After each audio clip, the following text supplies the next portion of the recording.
Hi guys, வீட்டில் எப்பயுமே தேங்காய் சட்னி தக்காளி சட்னின்னு சாப்பிட்டு போர் அடிக்கிற உங்களுக்கு தான் இந்த ஜோரான டிஷ் எடுத்துகிட்டு வந்திருக்கேன். இது என்னன்னு பார்த்தீங்கன்னா வத்தல் புளி சட்னி. இதை எப்படி பண்ணணும் அப்படின்னு சொல்லிட்டு நான் சொல்கிறேன். இதை பண்ணுறதுக்கு நம்ம ஊற வச்ச வத்தல் இருக்குல்ல, அதை ஒரு மிக்சி ஜாரில் போட்டுக்கணும். ஒரு 4 ஊற வச்ச வத்தல் போட்டுக்கோங்க. அதுக்கடுத்து கொஞ்சம் பூண்டு, அப்புறம் கொஞ்சம் புளி போட்டு நல்லா அரைச்சி வச்சுக்கோங்க. அரைச்சி வச்ச பேஸ்ட்டை தனியாக ஒரு பவுலில் இந்த மாதிரி ட்ரான்ஸ்ஃபர் பண்ணி வச்சுக்கணும். அப்புறம் நல்லெண்ணெயை ஒரு கடாயில் போட்டு சூடு பண்ணி எடுத்துகிட்டு, நல்லெண்ணெயும் நல்லா சூடான பிறகு அதை அப்படியே அந்த கடாய்க்கு நம்ம வச்சுருக்க இந்த பேஸ்ட் அரைச்சி வச்சுருக்கோம் இந்த பவுலுக்கு ட்ரான்ஸ்ஃபர் பண்ணிக்கணும். அப்படின்னா காரசாரமான இந்த சட்னி நமக்கு ரெடி ஆகிடுச்சு.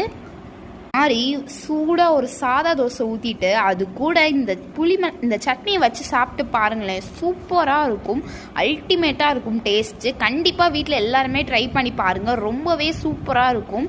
ஸோ இந்த வீடியோ பிடிச்சிருந்தா நம்ம கேஎஸ் கிராஃப்ட் தமிழ் சேனலில் லைக் பண்ணுங்கள், ஷேர் பண்ணுங்கள், சப்ஸ்கிரைப் பண்ணுங்கள். கீழே இருக்க பெல் பட்டன் கிளிக் பண்ண மறந்துடாதீங்க. தேங்க்ஸ் ஃபார் வாட்சிங். Bye bye.